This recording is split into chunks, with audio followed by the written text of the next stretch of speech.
ఇప్పుడు దునియా ఎక్కడికో పోతుంది, చంద్రుడి మీదికి రాకెట్లు పోతున్నాయి. కానీ మన జనాల అమాయకత్వం చూస్తుంటే మాత్రం అంగట్లన్నీ ఉన్న అల్లు నోట్లే శనున్నట్టే తయారైందుల్లా.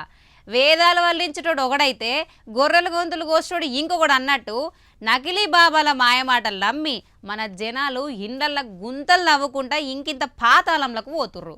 ఇంతకు ఏమైంది ముచ్చట అంటారా? ఇప్పుడు ఒక దొంగ బాబా ఎసొంటి లీలలు చేసిండు, ఒక అమాయ కుటుంబాన్ని ఎట్లా నట్టేట ముంచిండో ఇంటే కోపం నశాలానికి ఎక్కుద్ది. మరి వినాలి కదా.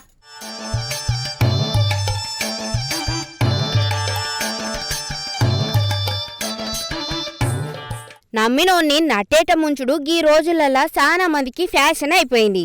మెదక్ జిల్లా తూప్రాన్ మండలం గుండ్రెడ్డిపల్లి అనే ఊర్లో ఒక నకిలీ బాబా చేసిన నిర్వాకం ఇప్పుడు రాష్ట్రమంతా తెలిసే. ఒక అమాయక కుటుంబాన్ని టార్గెట్ చేసుకున్న గీ దొంగ బాబా మొదట భక్తి పేరుతోని వాళ్ళ ఇండ్లల్లా అడుగు పెట్టిండు. రోజు రోజుకి వాళ్ళతోని మంచిగా వండుకుంటా వాళ్లకు ఇంకింత దగ్గరేండు. అటెన్క మెల్లగా అసలు రంగు బయట పెట్టిండు గీ బడివేగాడు. ఆ ఇంట్లున్న పిల్లని చూసి కన్ను వారేసుకొని, నేను సాక్షాత్తు దేవుడసొంటి బాబాను, నన్ను పూజించుకుంటారో గట్లనే నన్ను పెళ్లి చేసుకుంటే సుతా మీ జన్మ స్వార్థకం అవుతుంది, మీకు మోక్షం వస్తుందని కథలు పడ్డాడు. బాబా మాటలున్న మాయని కనిపెట్టలేకపోయిన ఆ ఇంట్లో వాళ్ళ బిడ్డే జీవితాన్ని దొంగ బాబా చేతిలో పెట్టిండ్రు. పెండ్లైన కొత్తలా పద్ధతిగా నడుచుకుంటా ఆ ఇంట్లో తీసేసిండు గాని అటెన్క తెలిసింది బాబు రంగు.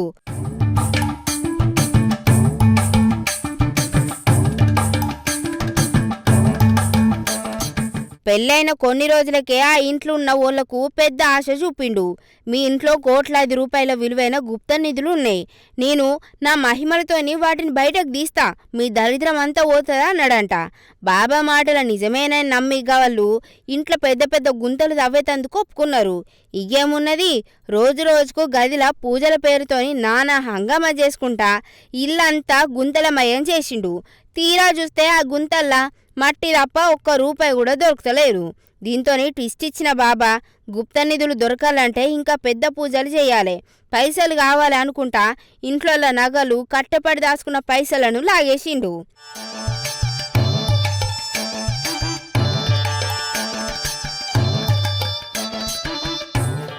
వాళ్ళిచ్చే పైసలతోని ఊర్ల పొంటి తిరుక్కుంటా మందు తాగుకుంటా జల్సాలు చేసుడు షాలు చేసిండు. ఈ మోసమంతా బయటకొచ్చే వరకు ఎక్కడ జనాలు దంతరో అని భయపడి రాత్రికి రాత్రే ఊరిడిచి పారిపోయింది గీ మాయలాడి బాబా. పారిపోయినోడు గప్చుప్పు ఉండకుండా ఏదో పెద్ద సాహసం చేసినట్టు మళ్ళీ ఐతారం నాడు గుండ్రెడ్డిపల్లి గ్రామానికి తిరిగొచ్చిండట. వాడు ఊర్లో అడుగు పెట్టుడే ఆలస్యం. అప్పటికే వాడి మోసాలు తెలిసి రగిలిపోతున్న ఊరోళ్ళంతా ఒక్కటేసారి గూమిగుడి పట్టుకొని బడిత పూజ చేసిండ్రు. నువ్వు బాబా వారా దొంగనా కొడుగా అనుకుంటా నిలదీసి వాడి గుట్టురాట చేసిండ్రు. ఇంకేమున్నది, ఊరి నడిబొడ్డున పట్టుకొని వాడికి అస్సలు మర్చిపోలేని రేంజ్లో దేహశుద్ధి చేసిండ్రు. చెంపలు వలగొట్టుకుంటా ఈపు విమానం మూత మోగించుకుంటా పండగ చేసిండ్రు. అటెన్కగ్గి నకిలీ బాబాను పోలీసులకి ఇచ్చిండ్రు. మొత్తం మీద ఇట్లా దొంగ బాబాలను నమ్మితే జీవితాలు ఎట్లా బుగ్గిపాలవుతాయో చెప్పడానికి ఇదో పెద్ద ఉదాహరణ. పైలముల జనాలు.